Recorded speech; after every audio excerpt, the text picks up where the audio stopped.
Ah, oui. Oui, fonctionne. Mais la batterie n'est pas...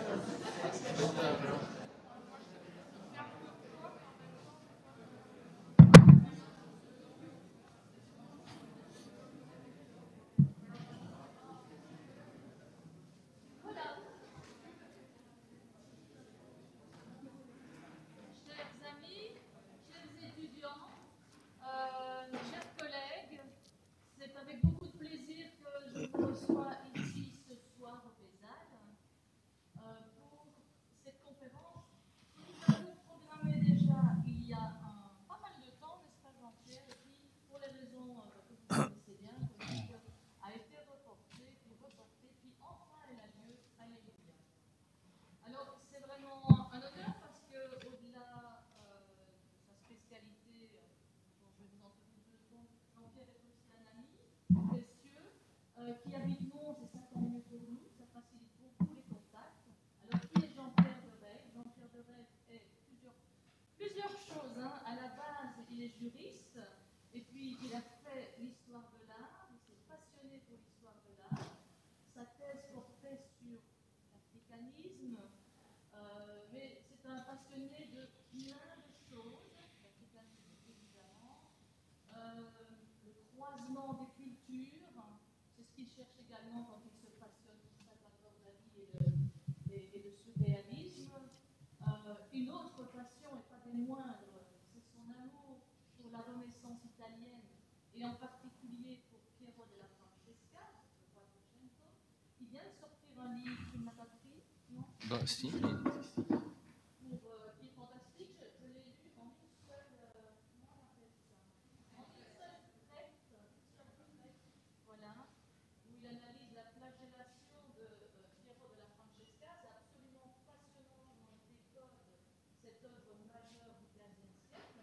Et vous allez me dire, mais c'est quoi le rapport avec le russe? Eh bien, c'est quelqu'un qui a soif de savoir, comme Jean-Pierre, le rapport il est évident, c'est une quatrième passion. Une passion pour la peinture romantique allemande, en particulier la personne dont il va vous entretenir aujourd'hui, Gaspard David Friedrich, et ses croisements, parce que c'est ça le lien logique et c'est ça l'ancrage, le croisement culturel, le croisement des personnes, et ici en l'espèce le croisement du romantisme entre l'Allemagne, et je remercie les délégués du département allemand, et la Russie. Alors, comme on est dans la première moitié du 19e, bah, inévitablement, il va être question du premier poète, et le poète, comme les Russes disent, nachev sur notre tout, hein, Alexandre Sergueïevitch Pouchkine, Joukovski, qui fut son maître à penser, que je suppose que tu nous en parleras.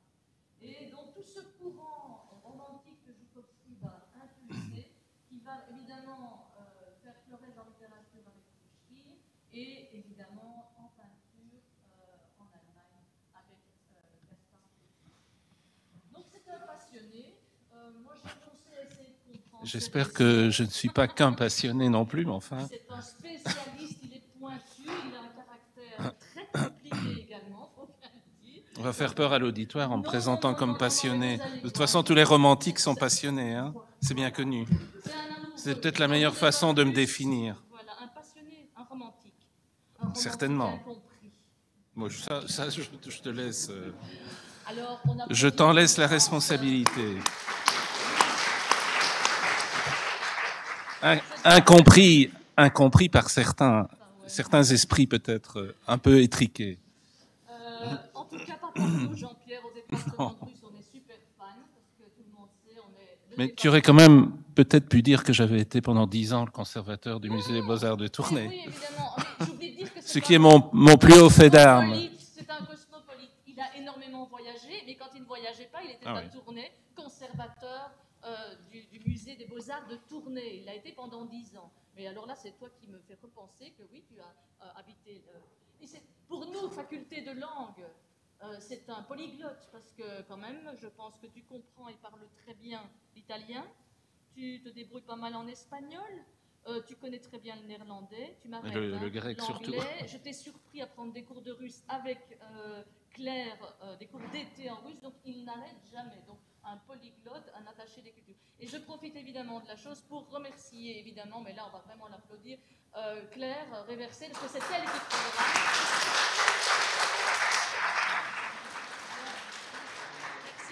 Merci Claire, parce que grâce à elle et à son appui technique, eh bien, cette conférence, elle est vue en même temps à distance, puisque c'est tendance, et donc on sait qu'on nous regarde un peu partout, et notamment à Moscou, l'œil de Moscou, et sur toi maintenant. Je t'ai mis la pression maximale. Bonne chance, Jean-Pierre. Mais je n'en attendais pas plus. Pas moins, pardon. Alors, j'avais prévu de commencer ma conférence par faire les remerciements d'usage, mais Anne m'a volé les mots à la bouche. Et donc, je dois quand même à mon tour, effectivement, remercier les autorités de l'Université de Mons d'avoir accepté que je donne cette conférence qui a été effectivement reportée à 2 ou à 3 reprises, Claire, 3 reprises, hein, c'est fou. Figurez-vous que la première fois qu'elle devait avoir lieu, c'était moins d'une semaine après le premier confinement, en fait. Donc, vous voyez que les romantiques n'ont jamais de chance, en fait. Alors, je voudrais aussi, bien sûr, remercier en priorité Anne Godard, avec qui l'idée de cette conférence a germé au cours de nos conversations, et qui donc m'a proposé de la tenir à l'Université de Mons. Et enfin, bien entendu, Anne l'a déjà cité, Claire Reversé, qui est l'organisatrice de cette conférence. Alors, on va quand même essayer de rentrer dans le vif du sujet. Tu aurais peut-être pu me dire aussi, tu as oublié peut-être un des éléments principaux de ma biographie, qui est le fait que j'ai séjourné pendant 10 ans en Grèce, et que donc j'ai toujours eu des affinités particulières, on pourrait dire, avec le monde orthodoxe au sens large. Et on verra d'ailleurs qu'il y a eu le romantisme, c'est justement l'époque aussi de l'éveil des différentes nationalités, notamment de l'indépendance de la Grèce. Et on verra que Pouchkine a eu lui-même, au cours d'un de ses exils en Moldavie, à Chisinau, il a eu des contacts avec un des grands révolutionnaires grecs qui s'appelait Ypsilantis, et ce qu'on appelait l'Hétéria, qui était le groupement d'intérêts qui est à l'origine de la révolution et de l'indépendance de la Grèce. Alors, donc, en fait, c'est vrai que tout au long de ma carrière, jusqu'à présent, je n'ai jamais eu l'occasion de traiter ce thème. Je suis avant tout un spécialiste de la Renaissance italienne. J'ai fait mon doctorat aussi sur la peinture et la photographie d'inspiration coloniale, sur l'africanisme, comme disait Anne Godard. Et puis quand je suis allé en Grèce, où moi aussi j'ai été exilé dans ma vie, comme la plupart des romantiques d'ailleurs, j'ai été contraint de refaire ma vie en quelque sorte et de relancer ma carrière à l'étranger. Et donc, je disais que, en fait, la genèse de cette conférence, ce sont 2 passions de jeunesse. Vous m'entendez bien là, en fait? Oui? Ce sont 2 passions de 20 ans. Alors, c'était à la fois une passion littéraire et une passion picturale, bien avant que je m'intéresse à la Renaissance. Mais on dit toujours qu'on revient à ses premières amours. Cette conférence est totalement autobiographique et en est l'illustration même. Donc, il y avait d'une part Alexandre Pouchkine, que j'ai découvert par hasard en écoutant une émission radio à l'époque, et pour lequel je me suis pris totalement de passion, ainsi que pour le romantisme et la Russie. Et l'autre passion simultanée, ça qui est le plus extraordinaire, c'était pour le plus grand peintre romantique allemand qui s'appelle Caspar David Friedrich, dont vous avez donc une peinture, une des peintures les plus célèbres qui est reproduite sur l'affiche de ma conférence.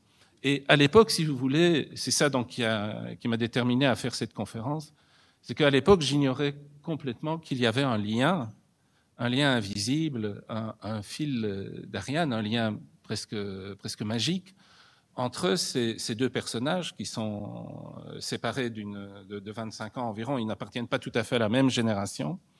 Mais j'ai découvert assez récemment, ces dernières années, quand j'étais conservateur à Tournai et que je m'étais repenché sur Caspar David Friedrich parce que je voulais faire venir 2 tableaux, j'en ai fait venir 2, d'ailleurs 2 œuvres de Caspar David Friedrich pour 2 des expositions que j'organisais en tant que conservateur à Tournai.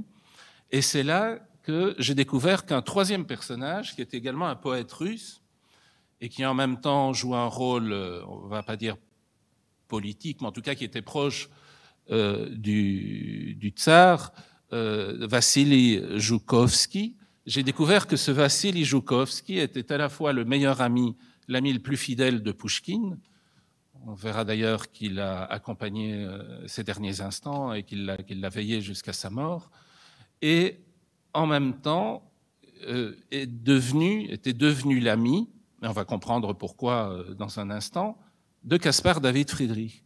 Et donc, c'était justifié de la plus belle des manières, de façon assez extraordinaire, cette double passion de jeunesse que j'ai eue de façon simultanée, mais en ignorant qu'il y avait un lien entre...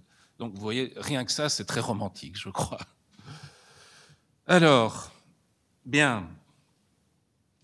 Donc, tout commence, comme toujours, tout part en fait d'une histoire d'amour.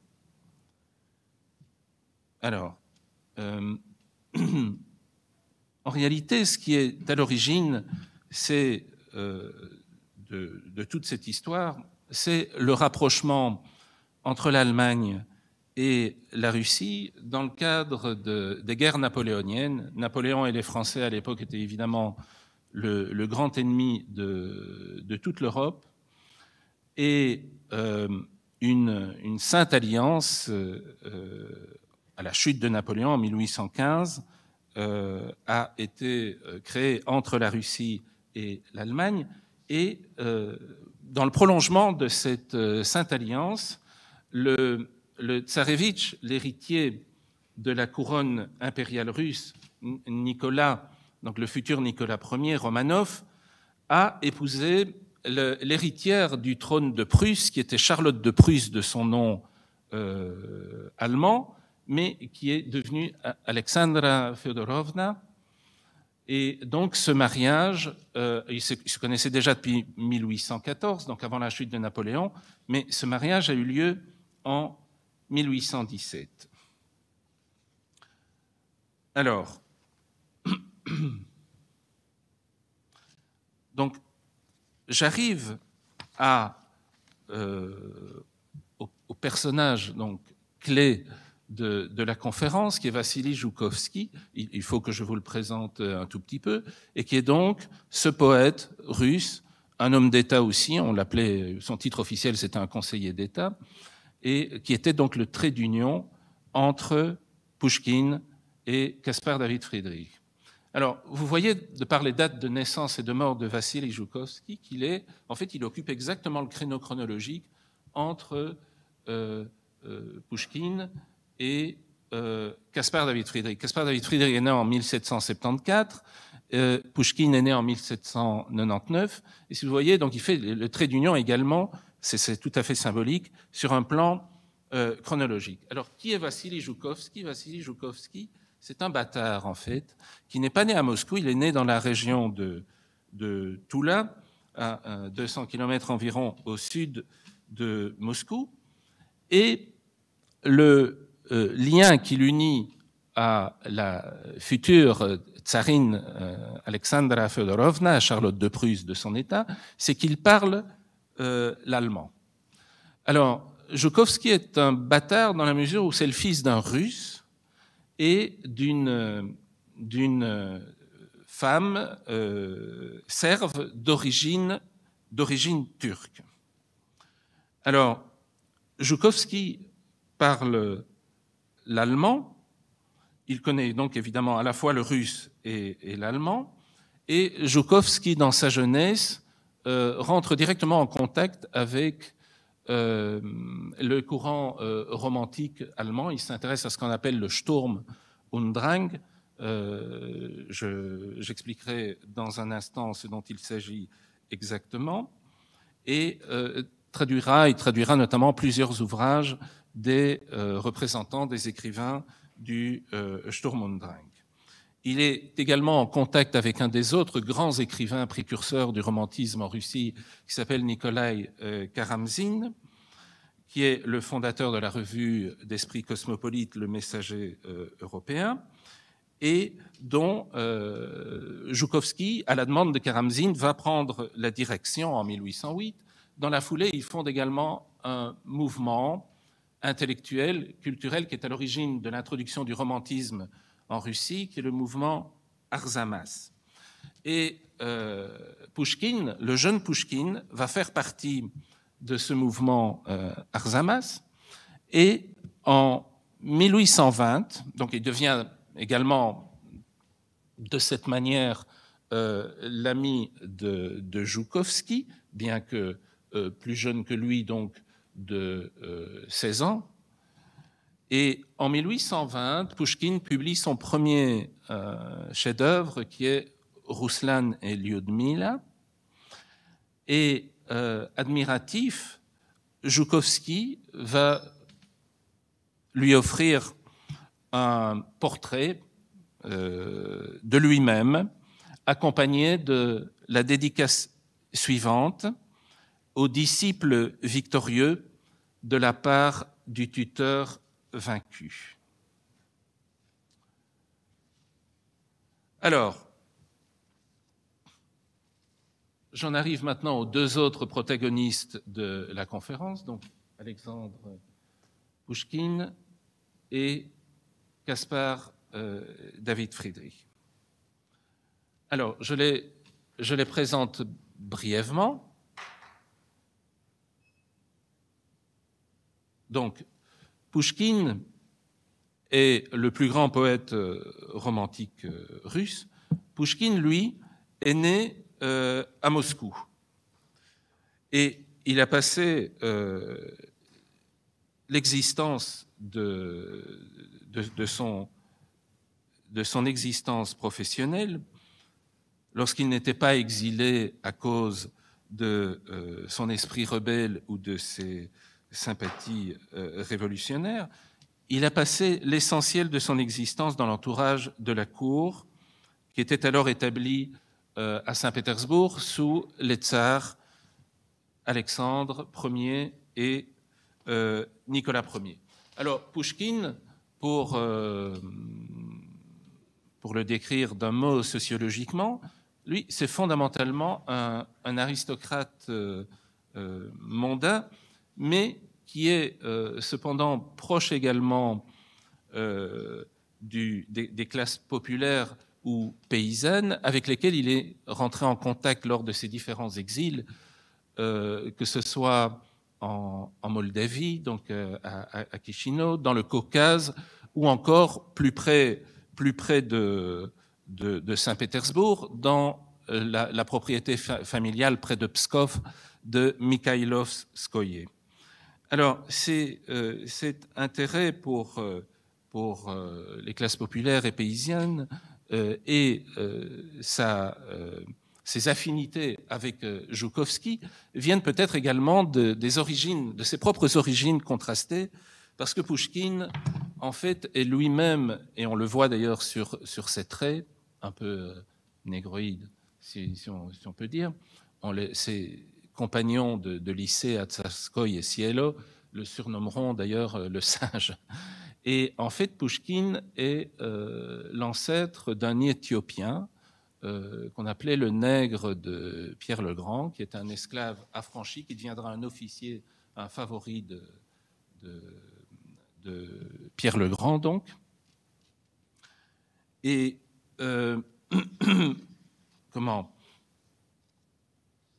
je pense que ce métissage biologique favorisera sans doute également un rapprochement naturel avec Joukovski.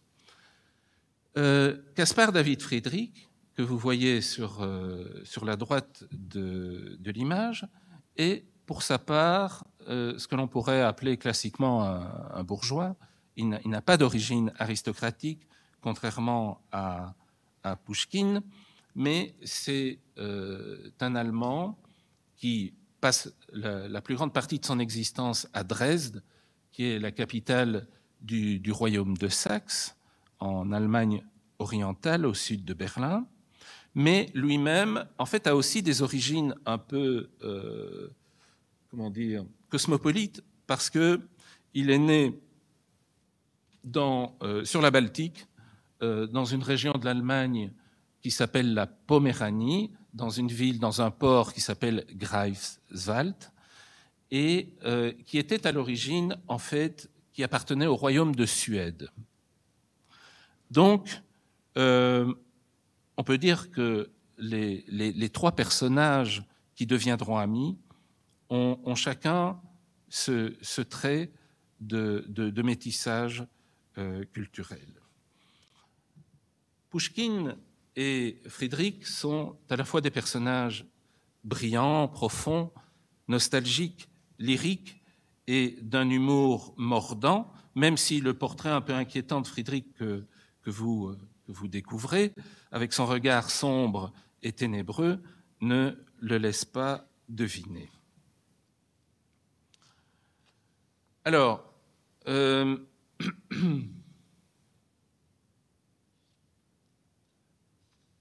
donc, je n'ai toujours pas expliqué pourquoi Vassili Joukovski, en fait, est devenu donc justement le trait d'union, l'intermédiaire entre Pouchkine et Caspar David Friedrich, et le trait d'union idéal entre la Russie et l'Allemagne. Donc, je vous avais expliqué que Vassili Joukovski connaissait l'allemand, et c'est à ce titre qu'il deviendra un proche de la tsarine Alexandra Féodorovna, et Vassili Joukovski deviendra en fait le tuteur des enfants du couple donc impérial Nicolas Ier et Alexandra Féodorovna. Alors, Alexandra Féodorovna, en tant qu'Allemande, était déjà admiratrice de Caspar David Friedrich avant d'épouser Nicolas Ier et donc de s'exiler en Russie. En fait, Caspar David Friedrich était déjà connu aussi en Allemagne, au moins depuis 1810. Et une fois qu'elle a épousé Nicolas Ier en 1817, elle va bientôt proposer à son époux de rendre visite au peintre dans son atelier à Dresde en 1820. Et donc, cette visite va être à l'origine de la tutelle, de la protection que le couple impérial va exercer toute sa vie par rapport à Caspar David Friedrich. Cette première visite, d'ailleurs, du futur couple impérial, puisque Nicolas Ier et Alexandra Féodorovna ne monteront sur le trône qu'en 1825. Mais donc, dès cette visite en 1820, le couple va ramener déjà un grand nombre de tableaux et de dessins, dont une partie relève toujours des collections de l'Ermitage à Saint-Pétersbourg. Et un an plus tard, en fait, ce sera au tour de Joukovski, à la demande d'Alexandra Féodorovna, ce sera au propre tour de Joukovski, donc, de rendre visite à Friedrich à la propre demande de la tsarine. Et c'est là que le poète trouve en Friedrich une seconde âme sœur. Et donc, à son tour, il deviendra à la fois l'intermédiaire de sa maîtresse Alexandra Féodorovna et le protecteur de l'artiste, allant même jusqu'à prendre des cours de dessin et de peinture. Nous y viendrons par la suite, avec Caspar David Friedrich, qui était, je cite, un peintre dont il admirait profondément les œuvres. Je cite Joukovski, parce que c'est déjà révélateur de certaines caractéristiques de la peinture romantique et du romantisme en général. Donc il appréciait spontanément sa peinture pour leur précision, ça c'est la dimension classique, si on veut, de la peinture de Friedrich, et leur capacité à éveiller des souvenirs dormants dans nos esprits. J'ai une formulation totalement romantique. Alors, j'ai essayé de faire le décompte des œuvres de Friedrich qui ont été originellement produites pour la Russie. Et jusqu'à présent, en fait, j'en ai dénombré 28, dont 24 des peintures et des dessins, 10 peintures et 14 dessins, sont actuellement en Russie, à Moscou et à Saint-Pétersbourg. Et il y a également 3 autres dessins et peut-être une peinture qui étaient certainement liées à la Russie, mais qui sont aujourd'hui conservées à Paris, au Louvre, au musée de Chemnitz, pas très loin de Dresde, en Allemagne, à Hambourg, et aussi dans une autre petite ville allemande qui s'appelle Obach bei Schweinfurt. Alors, apparemment, les œuvres de Friedrich en Russie étaient beaucoup plus nombreuses, sans doute beaucoup plus nombreuses à l'origine, comme la collection personnelle de Joukovski, qui est apparemment disparue, à moins qu'une partie des œuvres conservées au musée Pouchkine à Moscou n'en proviennent, mais je n'ai pas eu la possibilité de le faire vérifier. Alors, avant de rentrer plus en détail dans l'analyse des œuvres et dans en fait, ce que j'ai voulu faire en m'inspirant un peu de Goethe, si vous voulez, d'un autre roman de Goethe qui m'avait beaucoup inspiré dans ma jeunesse, qui était Les affinités électives, die Wahlverwandtschaften, si je ne dis pas de bêtises en allemand, et en fait, qui décrit... Goethe était un scientifique, je vais y revenir aussi dans un instant, et il part en fait d'un phénomène chimique qui permet la migration de 4 éléments qui se combinent, et il projette ça c'est génial, il projette ça sur la relation de 2 couples qui finissent par migrer l'un vers l'autre. Et donc c'est un peu ce que je veux essayer de vous montrer à travers cette conférence, c'est ce double phénomène de migration, d'une part entre la peinture et la littérature, et d'autre part entre la Russie et l'Allemagne, bien entendu, entre les 2 cultures. Donc dans une approche doublement comparative. Alors, je vous fais défiler rapidement donc, les œuvres que je suis parvenu de Friedrich, que je suis parvenu à identifier et qui sont liées à la Russie. Et puis on reviendra plus en détail sur certaines d'entre elles. Ces 2-ci apparemment formaient un diptyque à l'origine. Elles avaient été achetées de pair.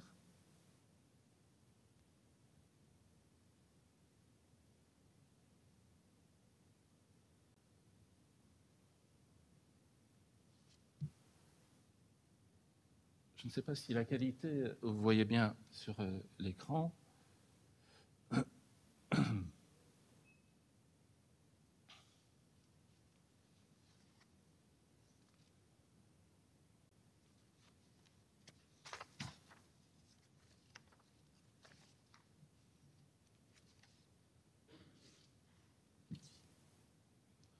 Vous voyez aussi qu'on a parfaitement choisi la date de la conférence. Je pense qu'elle ne pouvait pas être mieux choisie que la Toussaint, parce que, évidemment, le thème romantique, et je vais y venir dans un instant, a parfois des côtés un peu sombres, morbides, ténébreux et gothiques, on dirait. En fait, le gothique est une parfaite résurgence, d'une certaine manière, le style gothique du romantisme. Alors, j'ai tenté de résumer en un tableau de choisir un certain nombre de termes, de mots qui me semblent des mots-clés pour exprimer l'esprit du romantisme.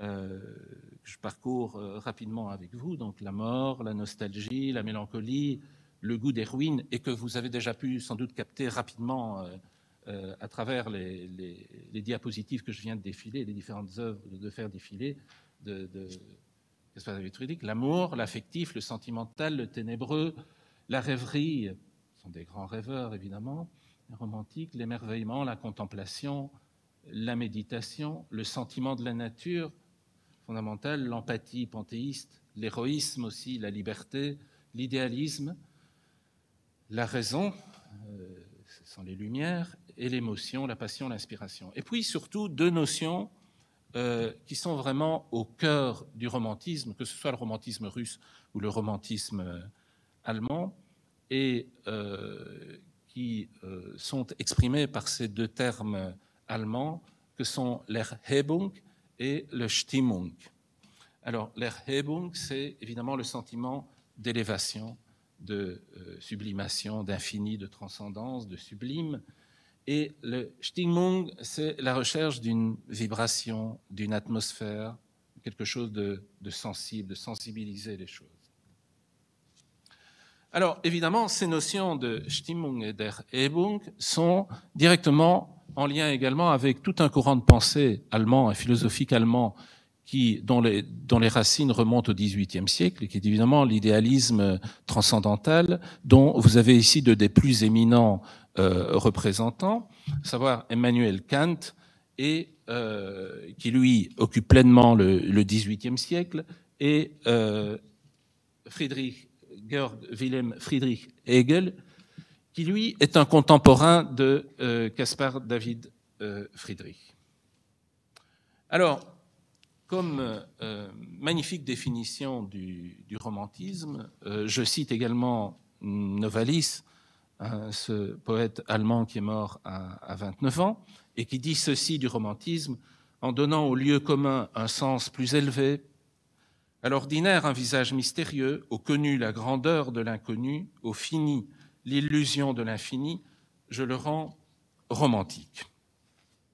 Donc, vous voyez, c'est toujours l'idée de l'Erhebung, l'élévation, l'infini, et le Stimmung, le mystérieux, l'inconnu. Finalement, le romantisme est donc aussi lui-même une forme de détournement intuitif de la réalité, ce qui fera d'ailleurs aussi un lointain précurseur du surréalisme, si l'on veut.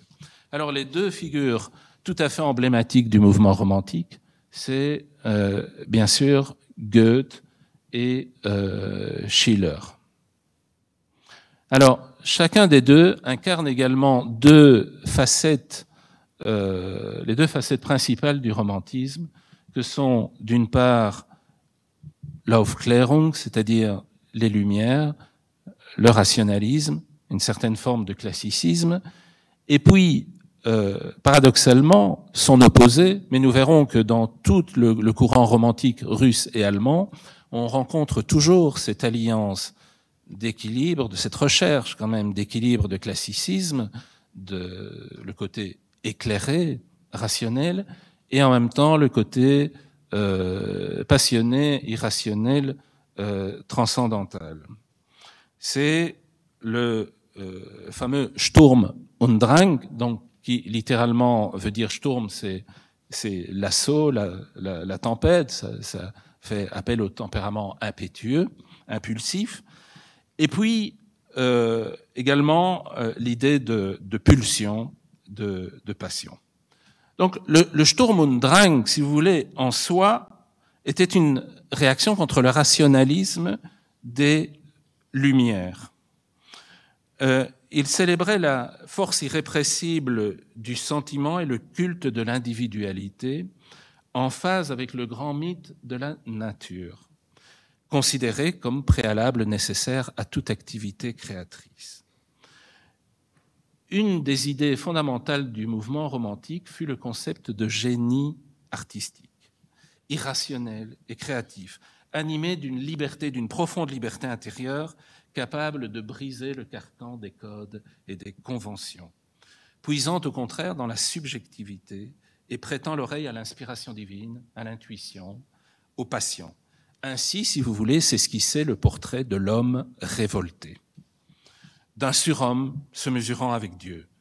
Mais pour autant, les modèles de beauté du Sturm und Drang se référaient encore au canon classique, aux œuvres de l'Antiquité. Donc, je voulais simplement vous dire en résumé que le fond romantique allemand, qui est donc à l'origine du romantisme en Russie, est essentiellement un alliage de néoclassicisme éclairé et de sentimentalisme individualiste exacerbé au sens noble du terme. Si vous voulez, l'équivalent parfait de cette sensibilité en musique, c'est évidemment un autre géant de la culture européenne et allemande du XVIIIe et XIXe siècle. En musique, c'est Beethoven, évidemment, donc, qui a vécu entre 1770 et 1827, et qui correspond tout à fait à cette sensibilité bipolaire. D'ailleurs, Goethe, qui connaissait et qui avait rencontré Beethoven, n'avait pas beaucoup de sympathie pour lui, parce que Goethe était quelqu'un scientifique, notamment, donc quelqu'un qui admirait certes les manifestations romantiques, la sensibilité romantique, mais restait fondamentalement quelqu'un de mesuré, de maîtrisé, et il avait trouvé que Beethoven était une personnalité totalement ingérable, indomptée et emportée. C'est d'ailleurs pas pour rien que l'hymne à la joie, qui est l'hymne de l'Union européenne, qui est si exalté et impulsif, fut composé sur un texte du plus grand représentant du Sturm und Drang, qui est Schiller, en fait. Ce que peu de gens savent, je crois. Alors, Goethe, pour revenir à Goethe, bien que lui-même d'une génération plus âgée que Friedrich, il admirait profondément le peintre, qui était la quintessence, selon lui, de cet équilibre classico-sentimental. Il possédait d'ailleurs certains tableaux de Caspar David Friedrich, et les deux hommes entretenaient une correspondance dès le début des années 1800. C'est d'ailleurs grâce à Goethe que Caspar David Friedrich pourra exposer, obtiendra un prix, je crois d'ailleurs, exposer un de ses premiers magnifiques dessins à la sanguine. Alors, Goethe, et là on va vraiment rentrer dans le cœur de la conférence, Goethe est un scientifique, comme je vous le disais, et c'est quelqu'un qui était tout à fait une référence également dans le domaine de la chimie, j'y ai déjà fait allusion, et de l'optique. Alors ça, c'est pas neutre non plus, parce que l'on va découvrir que les développements contemporains des sciences naturelles, et en particulier de la physique, vont avoir une influence fondamentale aussi sur la nouvelle approche de la nature par les artistes et par les poètes aussi.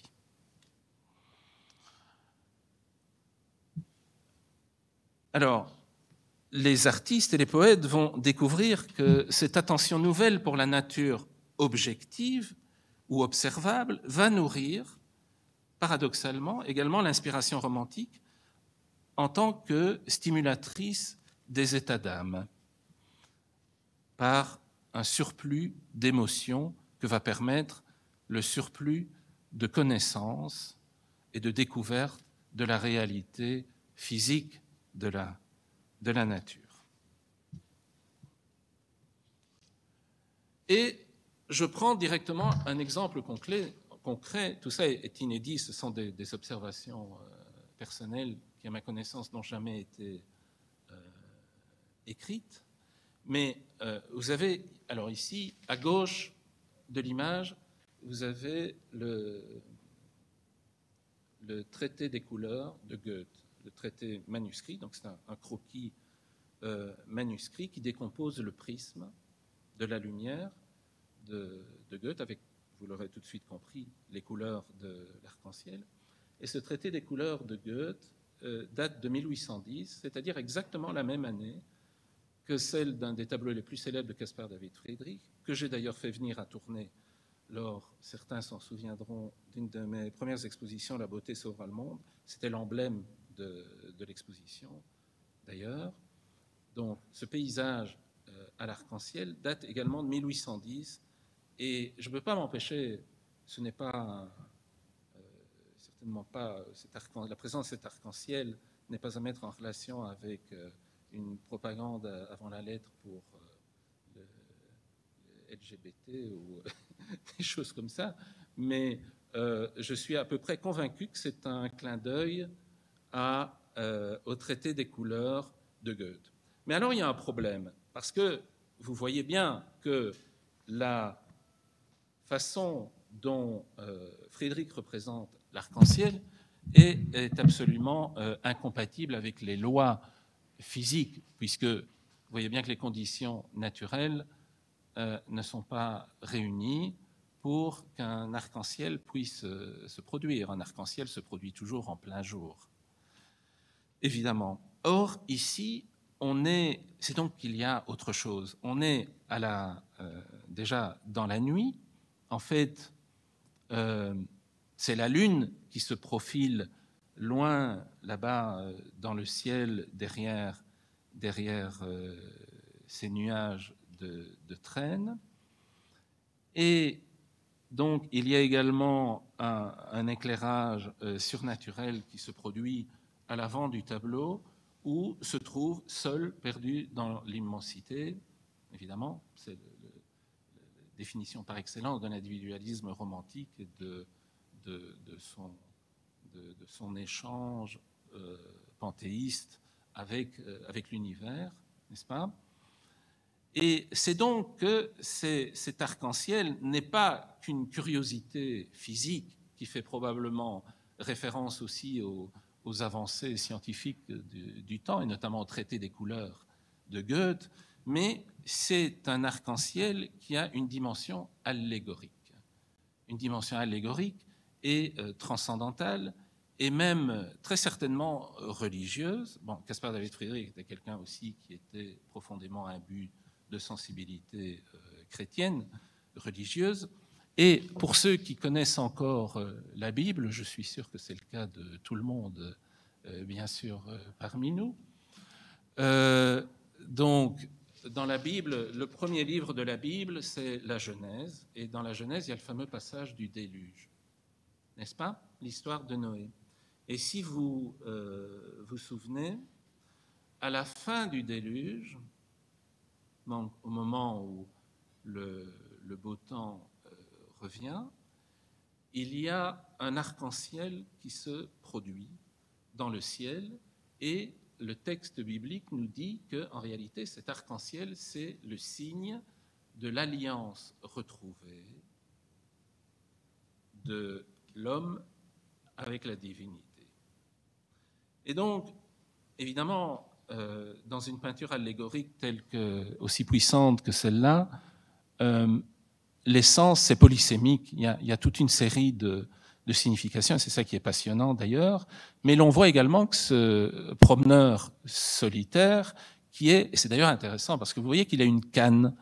Alors, j'ai un bon ami ici, je ne sais pas où il est maintenant, mais oui, il a dans le fond qui se promène avec une canne, et il sait aussi bien que moi que la canne, c'est un attribut, mais pas n'importe quel attribut, parce que Salvador Dali, que vous connaissez bien aussi, avait une fascination pour les béquilles. Et les béquilles, en fait, c'est justement ce symbole du soutien de la faiblesse de l'homme, de la pauvre condition, de la fragilité de la condition humaine. Alors, ce promeneur, qui est un montagnard, est représenté comme faisant une halte dans son ascension, et c'est peut-être une métaphore, si vous voulez, c'est peut-être également une métaphore de la vie comme ascension, avec, évidemment, il y a les ténèbres, vous voyez, il y a les difficultés, ça se termine toujours par la mort de toute façon, mais au-delà des ténèbres, c'est comme l'arc-en-ciel aussi, d'ailleurs. C'est après la pluie, il y a l'arc-en-ciel, une fois qu'il y a un rayon de soleil, et donc vous voyez, c'est tout ce tissu de symbolisme extrêmement riche.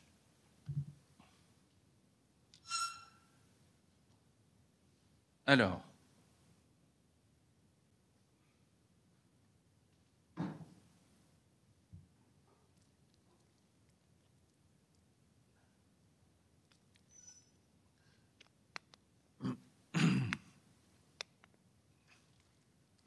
j'espère que je ne décourage pas certains par mon discours de façon aussi précipitée. Laissez-moi quand même encore quelques minutes. Bon, un deuxième exemple, pour moi, ceci, bon, on a toujours présenté, évidemment, c'est un archétype du romantisme. Vous connaissez au moins sans doute de vue cette peinture, ou non? C'est la première fois que vous la voyez? Bon, c'est pas plus mal, au moins vous la retiendrez. Donc, c'est un autre tableau, évidemment, assez célèbre de Caspar David Friedrich, parce qu'il existe plusieurs versions de ce tableau. Les deux hommes contemplant, dit-on, le titre générique, ces deux hommes qui contemplent un clair de lune. Mais je ne pense pas du tout que ce soit un clair de lune.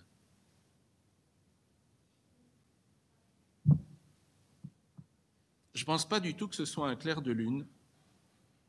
Je pense en fait que ce tableau est lui aussi une allusion à un phénomène physique exceptionnel, comme l'est l'arc-en-ciel, et donc s'inscrit également dans cette logique du romantisme qui établit toujours un lien entre le développement des sciences physiques, observables, objectives, rationnelles, mais également la métaphysique, puisque le mot physique, comme vous le savez, vient du grec physis, et la métaphysique, c'est ce qui est au-delà de la nature observable. Alors, évidemment, on peut rattacher tout ça aussi à la grande tradition, et c'était une des typiques du romantisme aussi, le retour à la spiritualité d'origine.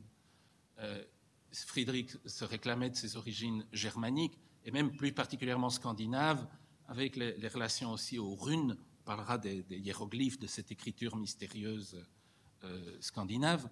Mais pour revenir à ce tableau, je suis à peu près convaincu qu'il ne s'agit pas d'un clair de lune, mais d'une éclipse. Pourquoi? Parce que ce tableau-ci a été fait 10 ans après le paysage à l'arc-en-ciel. On est en 1820 ici, donc l'année justement de la première visite du tsarévite, de la tsarine à Caspar David Friedrich.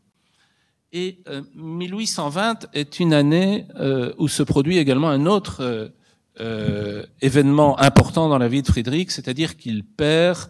Friedrich a une vie assez tragique et dramatique aussi, parce que quand il est enfant, donc on voit fondamentalement évidemment qu'il a un tempérament totalement mélancolique, et je pense d'ailleurs que sa peinture devait être un dérivatif en partie, je ne vais pas me lancer dans la psychologie de comptoir, mais c'était une espèce d'antidépresseur naturel aussi par rapport à son angoisse viscérale.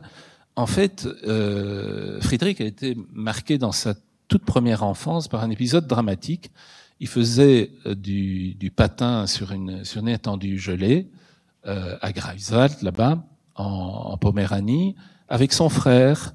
Et à un moment donné, la glace a cédé sous les patins de Friedrich, et c'est son frère qui a plongé dans l'eau pour le sauver, mais qu'il y est resté lui-même. Donc ça, c'est un épisode marquant, et puis par la suite, il perdra aussi en série toute une série de personnages de sa famille. Mais pour en revenir en 1820, un de ses meilleurs amis, Gerhard von Kügelgen, va mourir assassiné. C'était un ami et un peintre, un confrère.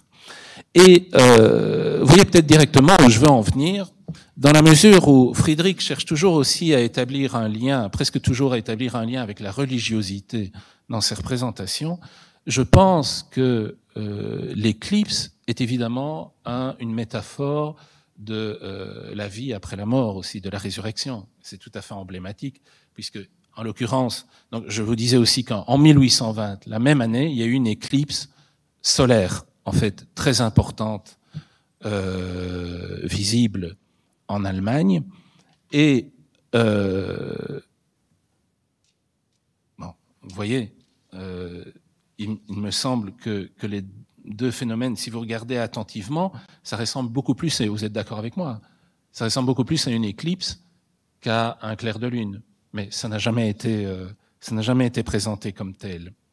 Donc vous voyez, vous avez de la chance. Je vous fais découvrir en direct des choses. Donc,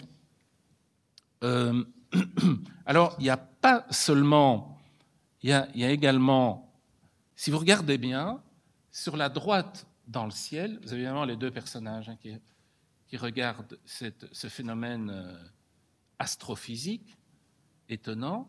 Et si vous regardez bien, il y a un autre petit astre qui est visible sur la droite du ciel. Eh bien, alors ça ressemble à une étoile. Moi, je pense que ça doit être Vénus. Ça pourrait être Vénus. Parce que le symbolisme de Vénus, qui est l'étoile du berger, pourquoi l'appelle-t-on l'étoile du berger? Parce que c'est la première étoile qui apparaît. Et la première qui apparaît le soir et le matin aussi, si je ne dis pas de bêtises. Donc, Vénus est également ce symbole de la vie après la mort, donc un symbole de résurrection, si vous voulez. Mais, en même temps, l'éclipse, c'est par excellence le phénomène transitoire où l'on passe de l'obscurité à la lumière. Alors, il y a peut-être encore un autre, sinon vous allez me prendre vous risquez de me prendre pour un dangereux affabulateur ou symboliste, comme avait dit un de mes sympathiques professeurs, un égyptologue en histoire de l'art, où il m'avait dit que j'étais un dangereux symboliste. Ben, finalement, je lui donnerai raison toute ma vie, mais je pense que tout ça, ce ne sont pas des élucubrations gratuites.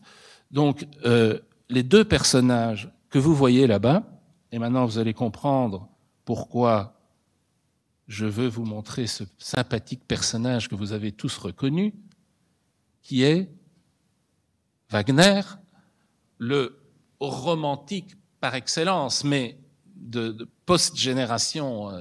Mais c'est l'héritier, évidemment, c'est l'héritier par excellence du romantisme de Beethoven et de la première moitié du XIXe siècle. Il faut savoir que Wagner, je dis absolument pas de bêtises, parce que Wagner lui-même a vécu à Dresde. Donc on est tout à fait à Dresde, dans le berceau du romantisme allemand également. Et la raison pour laquelle je vous montre Wagner, je ne vous montre pas n'importe quelle photo de Wagner, je vous montre une photo de Wagner habillé d'une manière particulière. Et vous avez tout de suite compris qu'il portait le même, vous voyez, le même chapeau que ces deux personnages. Alors ces deux personnages, ça c'est pas moi qui l'ai inventé, on a depuis longtemps identifié que ces deux personnages étaient des patriotes allemands. Ce qu'on appelait des démagogues à l'époque, pas des démocrates. On les appelait des démagogues, dans le sens positif. Et le signe de ralliement des démagogues allemands, c'était la cape de velours, la cape et le bonnet de velours. Et Wagner lui-même aura des ennuis avec la police, parce que justement, à un moment donné, il a été très, très actif justement dans le mouvement démocrate, mais après la mort de Friedrich, dans les années 1840. Et donc, ça peut être compris aussi, et on le verra par la suite, c'est une évidence, Friedrich distillait aussi de temps en temps des messages subliminaux de type politique. Alors, Friedrich était un démocrate, c'est-à-dire qu'il était, comme tous les romantismes, c'est ça, c'est le romantisme qui est à l'origine de la constitution des États, comme vous savez, de toutes les grandes indépendances au XIXe siècle, vers le milieu du XIXe siècle.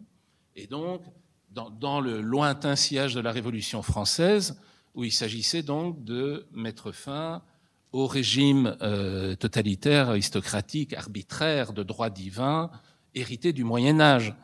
Et donc, Friedrich était donc dans ce mouvement d'avant-garde ou moderne ou engagé, on dirait, de nos jours, à l'époque, tout comme Wagner. Alors, je vois que quand je commence, c'est épouvantable, mais où est-ce qu'on en est là? Déjà 50 minutes. Effrayant. Effrayant. Bon, effrayant. Alors, moi, je vais aller un peu plus vite. Donc, la première partie de l'exposé, c'était justement de passer en revue les grandes figures du romantisme. Je cite rapidement aussi Alexander von Humboldt, aussi un contemporain de Friedrich et de toute la bande, qui écrit Cosmos. Et je voulais montrer von Humboldt parce que la dédicace de son livre Cosmos, sur évidemment l'univers, c'est une citation de Pline l'Ancien qui dit ceci: à chaque instant, vous voyez la petite dédicace là, à chaque instant, la puissance et la majesté de la nature trouvent l'homme incrédule, lors même qu'au lieu d'embrasser l'ensemble, il s'arrête sur les détails. Ce que je veux, en tout cas, surtout vous transmettre, c'est que c'est la notion de nature qui est vraiment au cœur même du romantisme, que ce soit le romantisme littéraire russe ou le romantisme pictural de Friedrich. Alors, on ignore si Friedrich connaissait von Humboldt, en tout cas, il connaissait certainement, sans doute, son ouvrage, mais cette réflexion cette citation de Pline l'Ancien rejoint tout à fait une propre citation de Friedrich qui dit le divin, qui dit ceci: le divin est partout, jusque dans un grain de sable. Alors, si vous voulez, les philosophes de cette époque avaient déjà l'intuition, la perception d'un grand ordre cosmique global qui n'était pas nécessairement, avec les moyens de l'époque, directement perceptible à l'œil nu, mais qui sera tout à fait confirmé en cette fin du XXe siècle par toutes les grandes avancées scientifiques que l'on connaît et qui mettent en évidence l'extraordinaire intelligence, équilibre, harmonie du cosmos, que ce soit dans le domaine de l'infiniment grand ou de l'infiniment petit. Je fais allusion par exemple aux recherches du physicien Félix Mandelbrot sur la théorie fractale, ou bien sûr toutes les découvertes récentes de l'astrophysique, la notion de multivers, les trous noirs, l'horizon des événements de Stephen Hawking, et bien sûr tout ce qui a trait à la nanobiologie. Alors un autre philosophe allemand pas très rassurant, mais bon, les illuminés sont généralement ainsi faits, un mélange de folie, un mélange de génie. Friedrich Schelling, à nouveau un contemporain de Friedrich, c'est pour vous mettre tout ça en contexte, hein. Donc, qui a publié fin 18e un livre qui s'appelait L'âme du monde. Alors, qui présente les grands mouvements, une espèce d'anticipation du Big Bang, qui présente les grands mouvements centrifuges et centripètes de l'univers. Et en la même année, il est à Dresde aussi, et il visite la galerie de peinture de Dresde, et c'est alors qu'il a l'idée de fonder un idéalisme esthétique. Et voici ce qu'il écrivait en 1800, ce que nous appelons nature. Alors, il faut s'accrocher un peu, hein. Ce que nous appelons nature est un poème enfermé dans une merveilleuse écriture secrète. L'énigme pourrait pourtant se dévoiler si nous y reconnaissions l'odyssée de l'esprit qui, sous un leurre magique, se cherchant lui-même, se fuit lui-même. Et finalement, tout ça rejoint aussi ce qu'un autre philosophe grec présocratique disait déjà au VIe siècle, Héraclite, et que Dali citera d'ailleurs pour exprimer ces trompe-l'œil de la réserve naturelle du Cap de Créus, à côté de là où il habitait à Cadaquès, et qui suggérait des formes anthropomorphiques. Et citant Héraclite, il disait « La nature aime à se cacher ». Alors, bon, voilà. On pourrait aussi citer un dernier illuminé qui s'appelle Gotthild von Schubert. Alors lui, c'est quelqu'un qui a travaillé sur la psychologie de la nature. Et bon, vous voyez le dictionnaire de l'histoire de la nature, la symbolique des rêves aussi. Et il a cherché à analyser la façon dont les sentiments... Il a connu Friedrich lui-même. Il a connu personnellement Caspar David Friedrich, en qui il avait détecté d'ailleurs aussi un trouble bipolaire et ce mélange de mélancolie, de profonde mélancolie, et en même temps, Friedrich, paraît-il, pouvait être quelqu'un aussi de très amusant quand il était très ironique et très agréable quand il se sentait en confiance. Bon, alors voilà. J'en termine enfin avec la première partie de mon exposé pour me rassurer, on est à 35, oui. On est plus ou moins à la moitié de fait, parce qu'on a commencé un peu plus tard. Donc voilà, ça va me permettre de retrouver un peu de calme peut-être. Alors,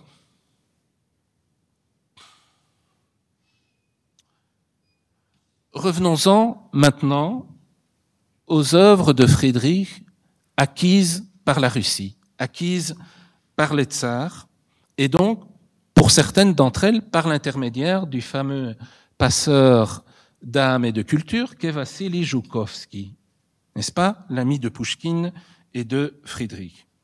Alors, lorsqu'il rend, lui, visite pour la première fois à Friedrich à Dresde le 23 juin 1821, c'est-à-dire quelques mois après le couple impérial, Joukovski découvre ce chef-d'œuvre de Friedrich que vous avez sous les yeux, le lever de lune sur la mer, qu'achètera plus tard également le tsar Nicolas Ier. Donc il découvre cette peinture, et cette peinture qui apparemment faisait partie d'un diptyque à l'origine, et il a, par rapport à cette peinture, il a ces mots. Donc c'est Joukovski qui parle. Quiconque connaît les tableaux de Brume de Friedrich, et d'après ces tableaux qui présentent la nature sous son côté le plus sombre, se laisse aller à chercher en lui un être mélancolique et méditatif, au visage blafard et avec une flamme poétique dans les yeux, fait erreur. Le visage de Friedrich ne surprendra personne si on le rencontre dans une foule. Vous avez vu son portrait tout à l'heure. C'est un homme de taille moyenne, blond, aux sourcils clairs en suspens, au-dessus de ses yeux. Le trait le plus frappant sur son visage est son expression de loyauté. Ça, c'est très important. Et tel est aussi son caractère. On sent la loyauté à travers tous ses propos. Il s'exprime sans éloquence, mais avec un sentiment vivant et sincère. En particulier lorsque l'on aborde son sujet de prédilection, la nature, avec laquelle il commerce comme il le ferait avec un parent. Mais il parle d'elle comme il la représente, sans flamme, mais avec originalité. C'est tout à fait ça, cet équilibre classique, sentimental et sensible. Dans ces tableaux également, il n'y a rien d'enflammé. Au contraire, ils séduisent par leur vérité, car chacun éveille dans l'âme le souvenir de quelque chose de connu.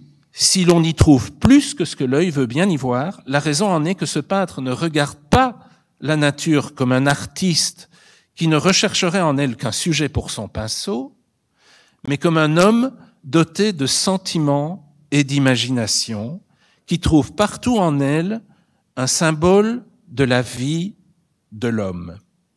Friedrich se soucie très peu des règles de l'art. Il ne peint pas ses tableaux pour des connaisseurs de la peinture, mais pour des amis de la nature.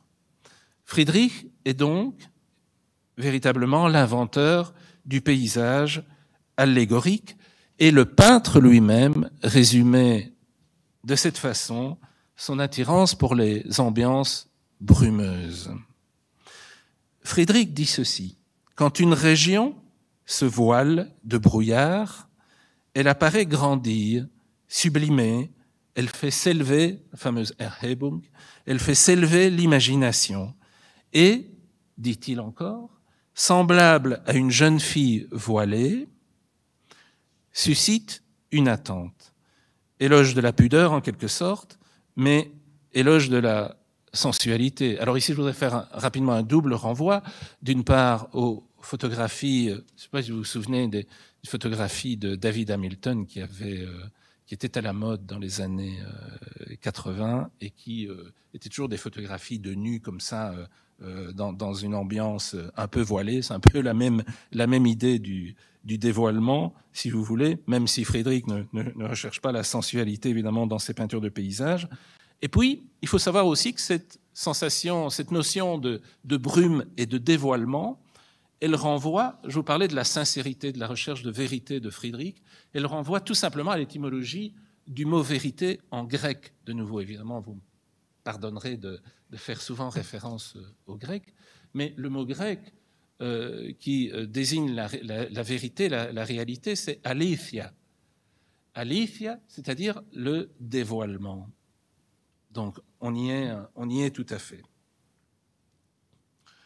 Et je voudrais citer aussi à ce sujet un autre ami de Friedrich, qui était le médecin et peintre lui-même, élève de Friedrich, Gustav Carus, qui rédigera cet éloge posthume de Friedrich, en disant « Il fut le premier d'entre les artistes contemporains à révéler la portée du paysage comme langage hiéroglyphique de la vie de la nature souveraine. »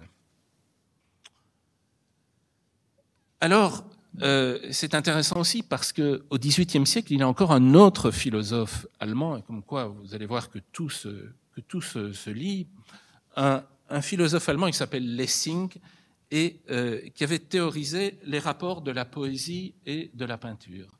Et le fameux expression, l'adage latin ut pictura poesis, et qui avait dit finalement qu'il ne pouvait y avoir une peinture ne pouvait être proche de la poésie, justement que si elle était allégorique, et c'est lui-même qui cite le terme au XVIIIe siècle, hiéroglyphique. Alors on va voir dans un instant exactement ce que l'on entend par cette notion de hiéroglyphique. Alors, donc, c'est ici que j'en viens à, évidemment, créer cette première passerelle directe entre Caspar David Friedrich, entre la peinture romantique et la Russie et la sensibilité poétique romantique russe à travers un poème que, figurez-vous, Joukovski a composé en 1819, c'est-à-dire environ 2 ans avant que Joukovski ne fasse la connaissance de Friedrich.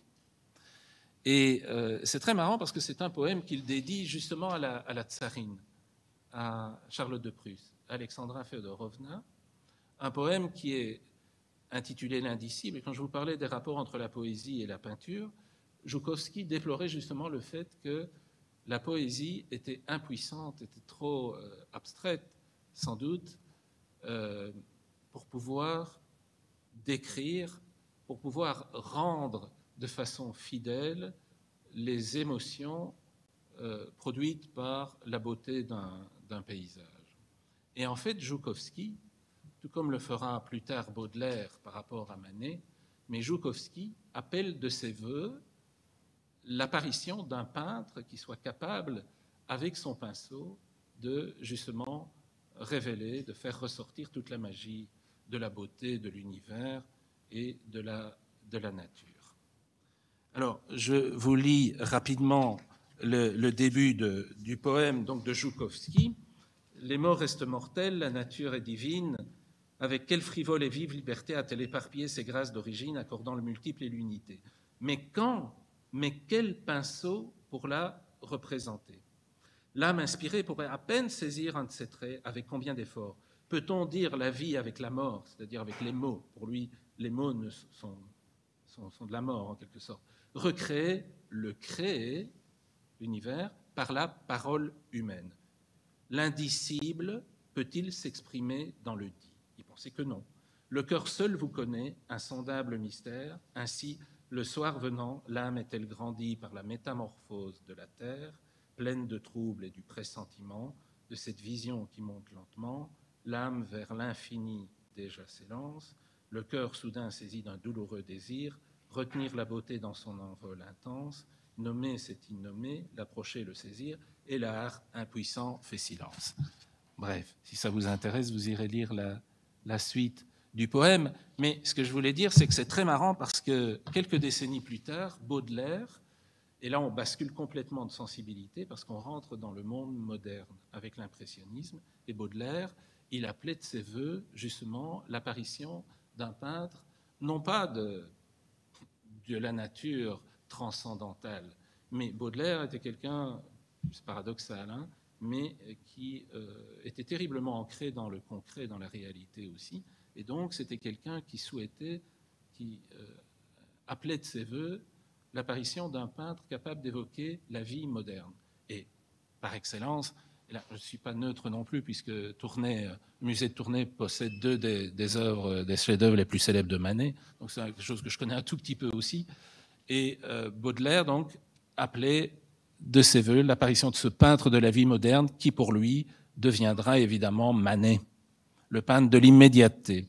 Et dans un instant, vous verrez que la comparaison est saisissante entre le romantisme et l'impressionnisme. Alors, le tableau évidemment de la conférence, c'est mon tableau préféré de Friedrich, en bateau. Évidemment, quand on parle de romantisme, mais avant tout, on songe au sentiment, à l'amour. Et c'est un tableau qui est probablement un souvenir de noces de Caspar David Friedrich, parce que Caspar David Friedrich s'est marié sur le tard, et il s'est marié juste après Nicolas Ier et Alexandra Fedorovna, qui se marient en 1817, et Friedrich, il était déjà âgé plus de 45 ans, entre 45 et 50 ans, il va épouser une fille du peuple beaucoup plus jeune que lui, en 1818, et on pense que ce tableau est un souvenir de son voyage de noces, mais ce qui est marrant, c'est que ce tableau sera acheté aussi par le couple impérial, et que l'on sait où ce tableau se trouvait exactement à l'origine. Dans ce tableau qui date de 1818-1819, ce tableau se trouvait, alors ça fait du bien de revenir un peu dans la réalité, et ceci, c'est le manoir, le cottage en fait de Peterhof, Petrodvorets, à l'ouest de Saint-Pétersbourg, ce domaine qu'avaient fait aménager donc les tsars.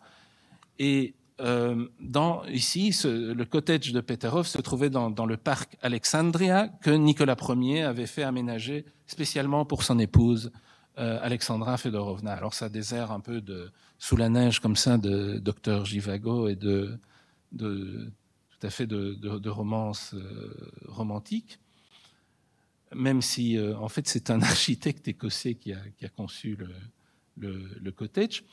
Et alors, ce qui est marrant, c'est que Joukovski, figurez-vous, lui-même est associé à ce cottage, parce que c'est Joukovski qui, à la demande du tsar, a dessiné, je vous avais dit qu'il avait pris des cours de dessin aussi et de peinture, donc il était capable aussi de travaux graphiques, et c'est lui qui a composé le blason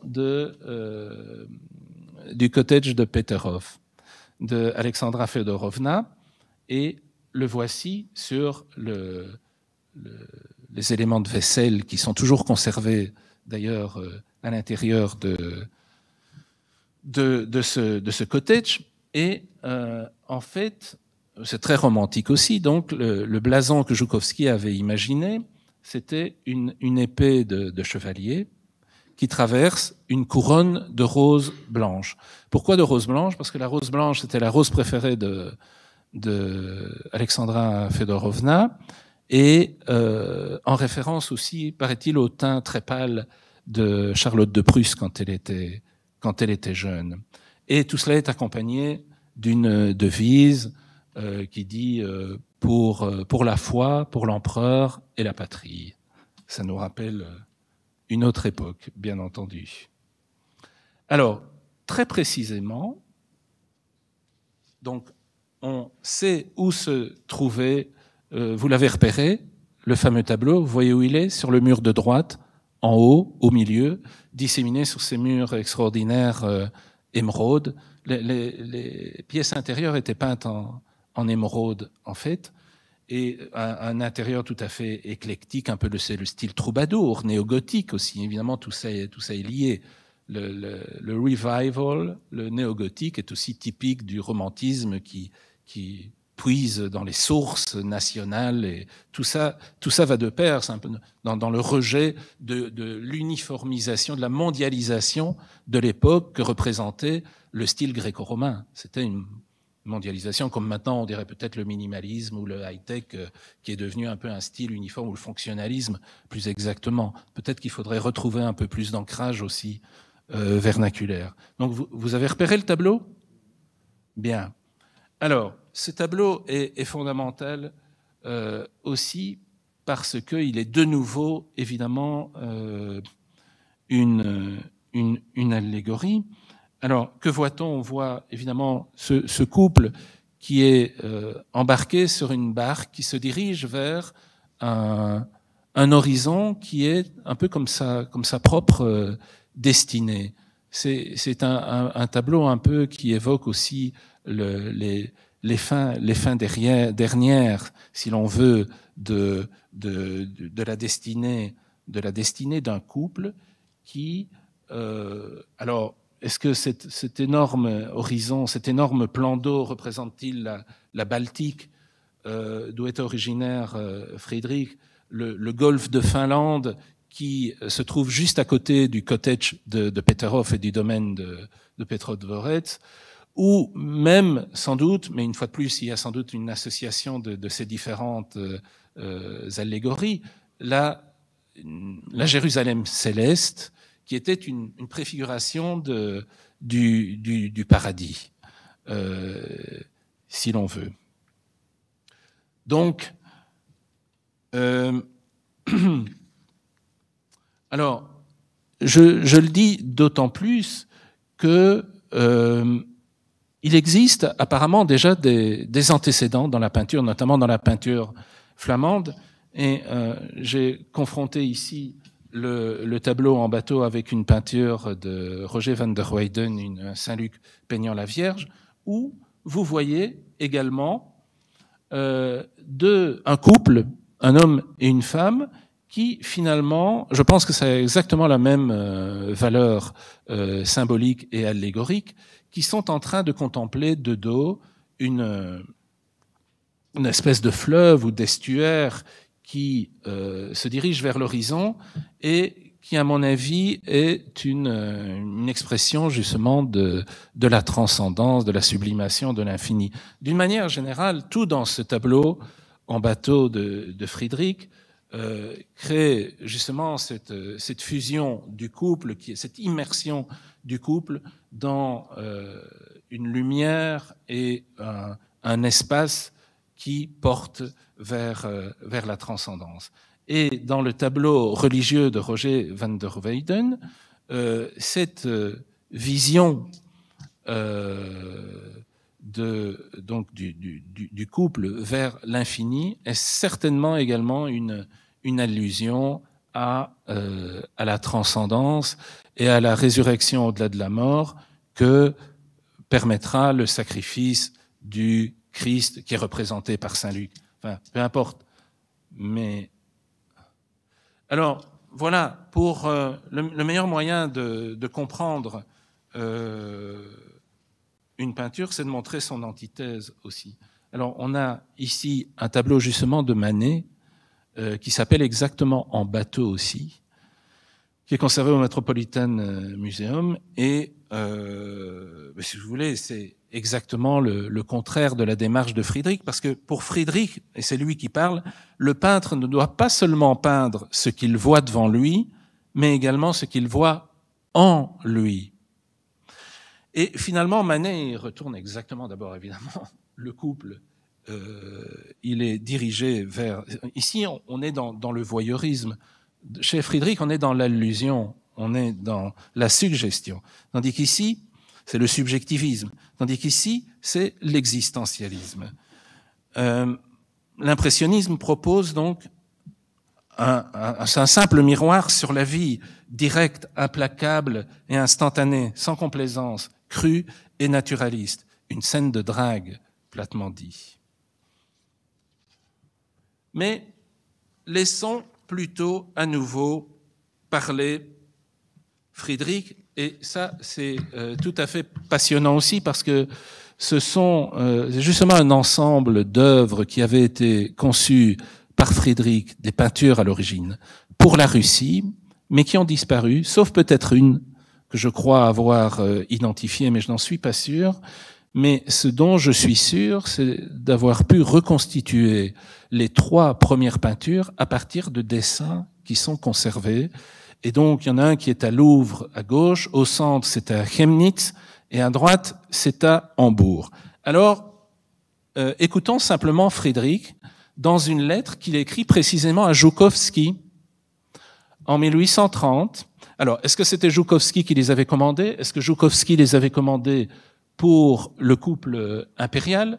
Probablement était-ce une commande officielle. Et Joukovski, donc Frédéric dit ceci à Joukovski. Très cher monsieur le conseiller d'État, qui était le titre de Joukovski, comme vous savez, en tant que précepteur des enfants du couple impérial. Ces peintures qui, ainsi, ne peuvent être vues qu'à la lumière d'une lampe, nécessitent quelques préparatifs dont je pourrais toutefois prendre la charge ici, en sorte qu'arrivées à bon port, elles demanderont un moindre effort pour être accrochées.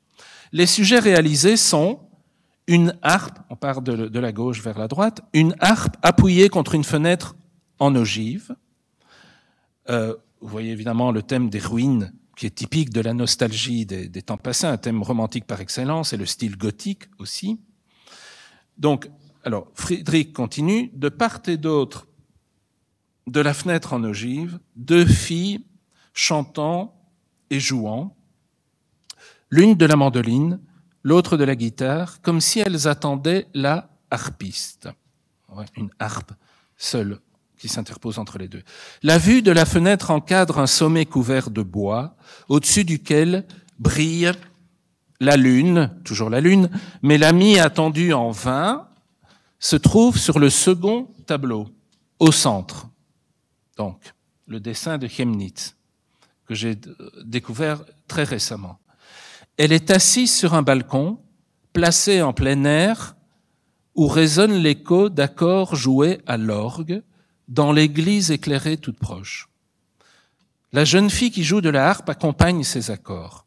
La lune, plus haute dans le ciel, déverse sa lumière bleutée sur la ville assoupie au loin.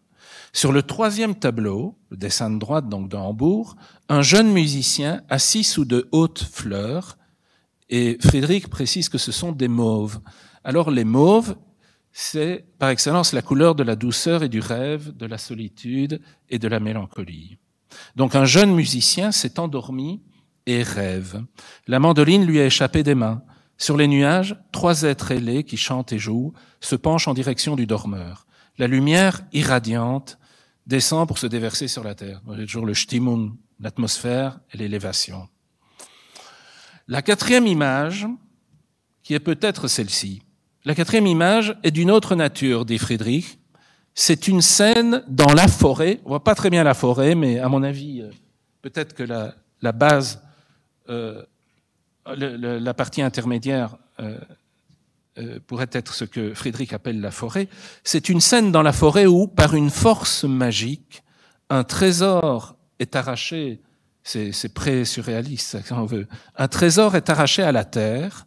En contrepartie, un élément céleste, vous voyez, sous la forme de cette architecture fantomatique, un élément céleste est honoré comme un élément terrestre. Ces tableaux doivent être regardés avec un accompagnement musical. Le premier avec du chant et une guitare, le deuxième avec du chant et des accords à la harpe, le troisième avec un harmonica, le quatrième avec une musique lointaine et sourde. Vous voyez que Frédéric est l'inventeur du happening et de la performance artistique.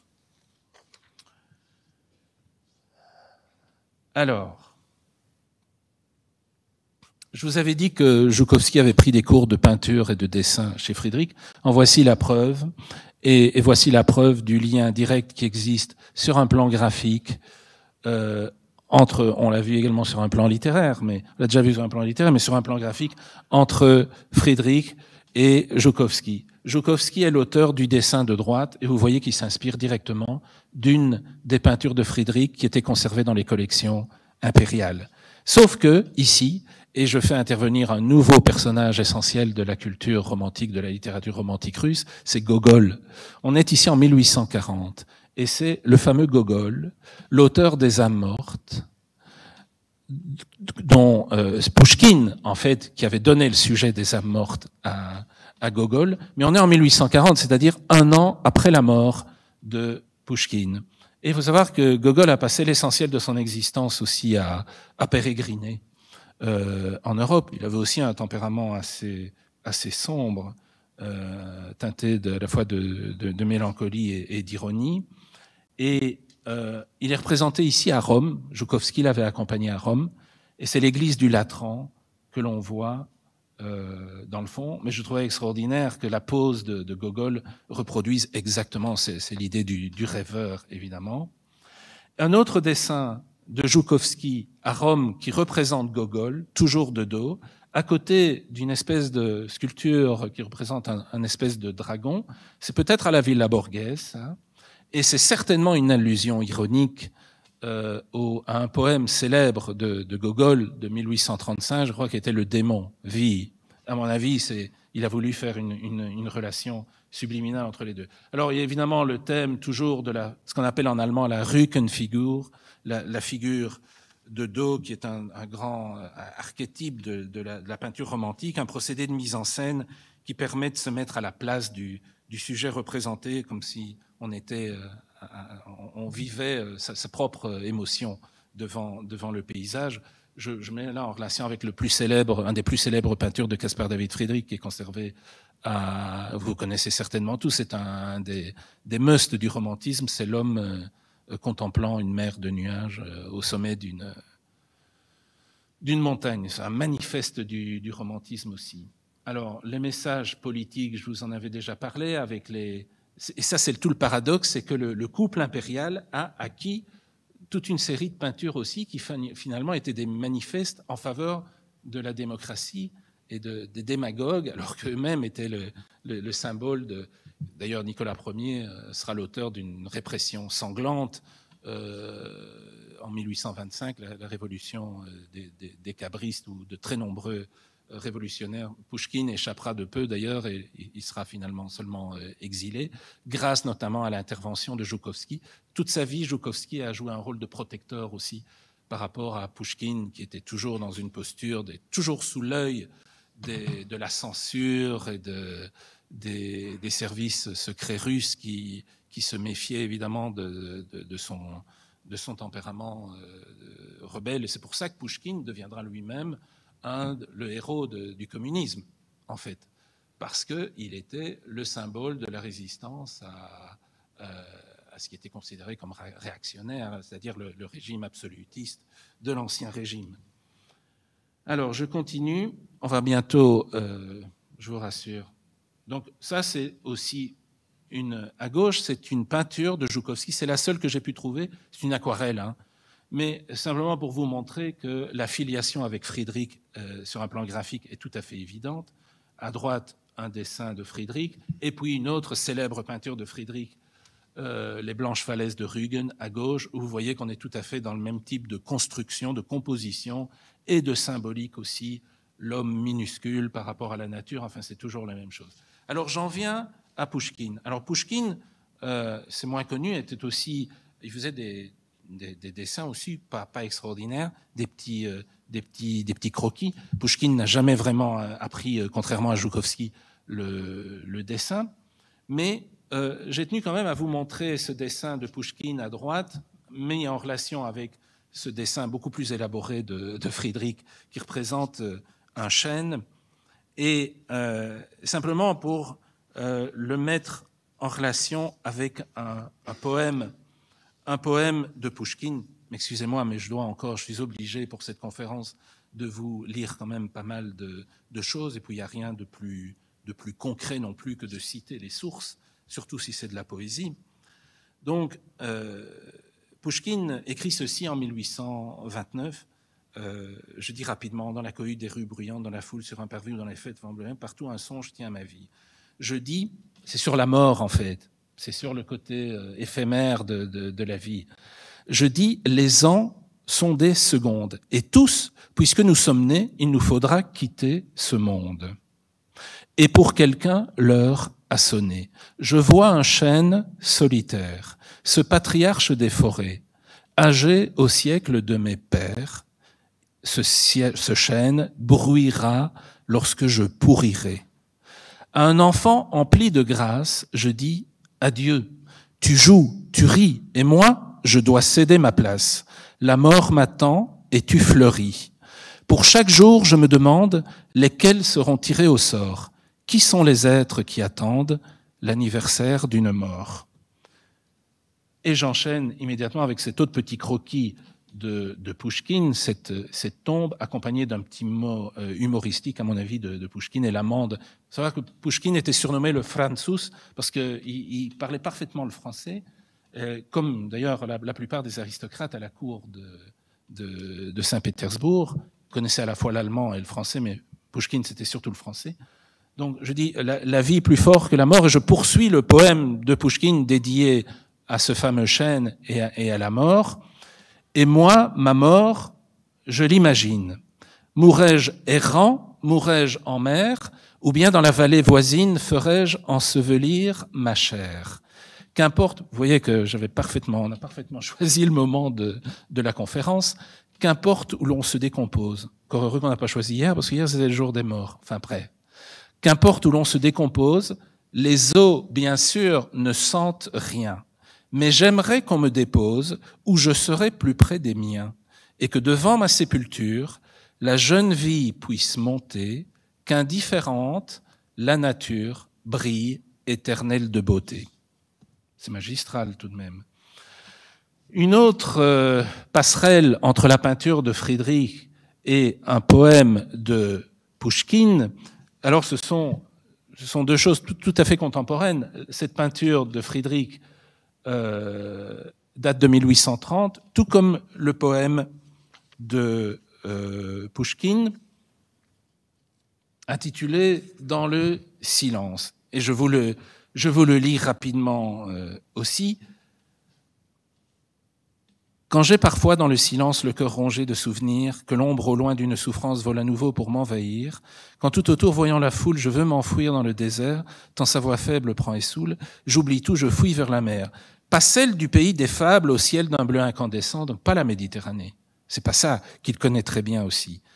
Pas celle du pays des fables au ciel d'un bleu incandescent où les flots tièdes caressant lavent un marbre plus friable, où le cyprès et le laurier fleurissent avec l'olivier. Mon rêve coutumier m'emmène vers notre nord.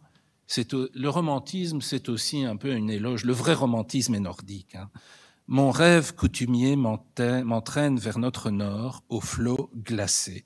Leur crête blanche et soudaine lave une île délaissée. Ils s'enjoient semés d'érelles, de buissons secs, d'arbustes frêles.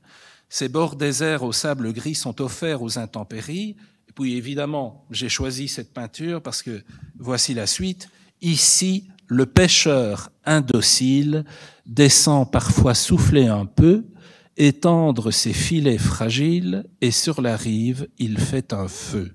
Ici, le souffle des tempêtes pousse ma barque ballottée. Alors évidemment, le thème de la tempête, ça, c'est parfait pour les âmes agitées et tourmentées, dont font partie les romantiques. D'une manière générale, il est évident que par rapport à ce sentiment d'élévation et d'exaltation qu'il cultive toujours, les deux éléments naturels les plus propices à l'expression de cette sensibilité, c'est dans le sens horizontal, c'est la mer, c'est l'infini, c'est l'horizon, et dans le sens vertical, c'est la montagne. Et vous verrez que vous avez vu que c'est les deux thèmes les plus fréquents chez Friedrich. Alors, 5 minutes, pas de problème. Nach der Sturm, après la tempête, ou l'adieu à la mer. Alors, bon, de nouveau, l'adieu à la mer, oui, bon, voici. Alors, il y a d'une part une peinture de Friedrich et de l'autre, une peinture de Gustave Carus, son ami, que j'ai déjà cité, qui montre des éléments agités. Je vais citer rapidement ce poème de Pouchkine, « Adieu, première et insoumise. Pour la dernière fois, je peux voir s'enrouler tes vagues grises, tes flots splendides, orgueilleux. Frontière en vain offerte à l'âme, j'ai sur tes rives tant erré, brumeux et calme, empli des flammes d'un rêve impossible et sacré. Comme j'aimais ta voix terrible, le gouffre en toi, ce souffle lourd, ce silence à la fin du jour, et tes élans imprévisibles, la voile frêle des pêcheurs que garde sauve ton caprice, de l'âme en l'âme tangue et glisse, mais quoi, soudain changeant d'humeur, tu hurles, 20 vaisseaux périssent. Alors, je voulais aussi vous parler d'un autre acteur romantique, peut-être encore plus doué, et lui qui est mort à 27 ans, Mikhail Lermontov, qui est l'épigone, le successeur direct de Pouchkine. Son poème sur la mort de Pouchkine dans un duel en 1837 d'ailleurs le rendra célèbre. Lui-même, Lermontov, est mort en duel à 27 ans, la fameuse génération des 27, on pourrait dire, pour faire un parallèle avec notre époque.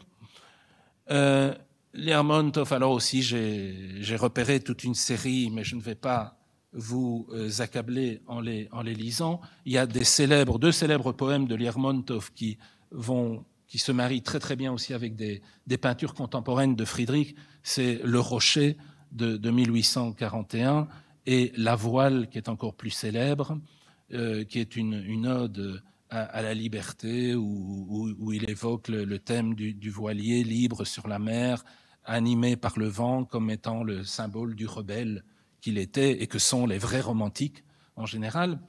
Et donc ça, je le mets aussi en parallèle avec toute dernière peinture, et je vous rassure, on arrive à la fin de cet exposé, la toute dernière peinture qui est attribuée à Caspar David Friedrich, c'est deux voiliers sur la mer, sous un ciel menaçant au clair de lune. Je le rapproche aussi d'un extrait d'un héros de notre temps dans le journal de Pietchorin de Lermontov, mais j'en viens à l'essentiel. Alors, avec cette dernière citation de Friedrich, si tu me laisses encore 3 minutes, voilà.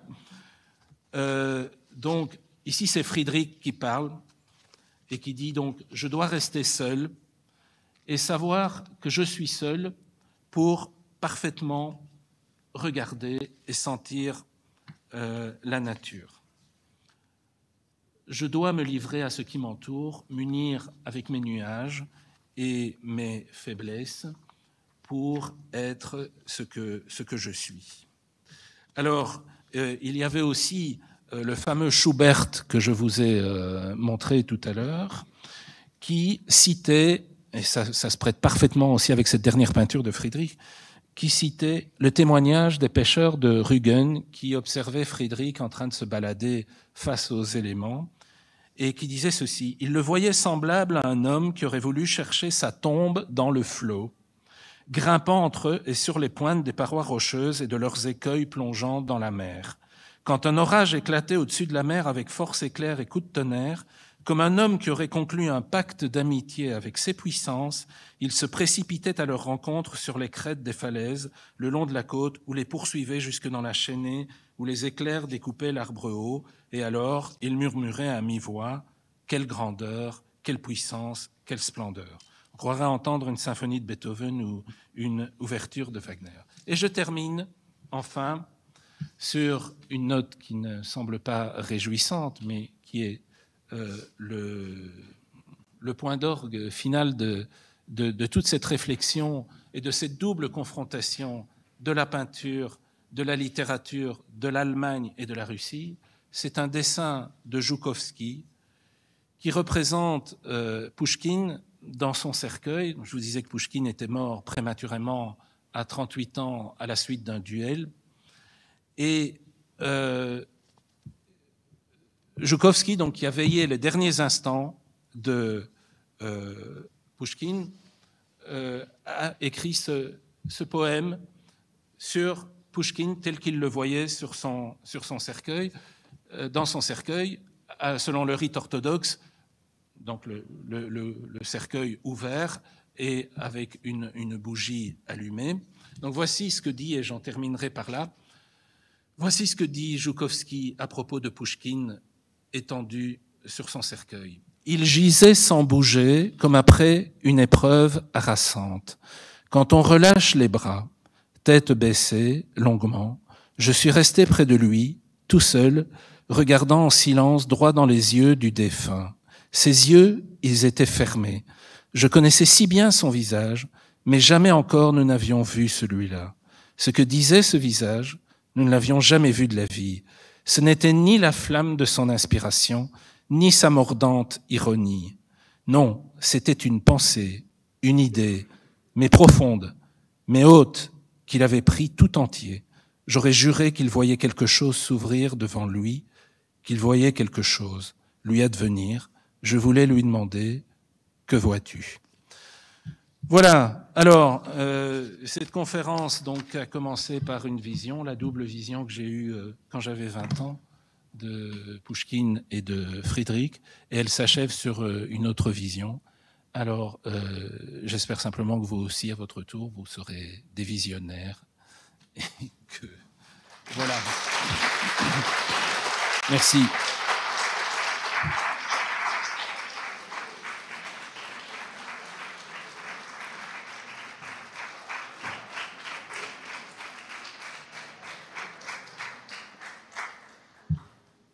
Merci. Merci Jean-Pierre, c'est dense. Oui. Surtout pour les jeunes, parce que c'est énormément d'infos qu'ils doivent gérer, mais c'est très bien parce que quelque part tu jettes énormément. C'est le romantisme. C'est le romantisme en plein dessus. Le romantisme n'est pas tiède. Les fleurs à un moment ou à un autre. Voilà. Alors, peut-être C'est simplement pour vous mettre dans l'ambiance, quoi. C'est tout. on est tenu par des horaires de fermeture des bâtiments, c'est pour ça que je ne peux pas laisser la parole pour un échange questions-réponses. Je vais d'abord laisser les jeunes peut-être qui ont des trains ou des bus quitter la salle. Je vous invite tous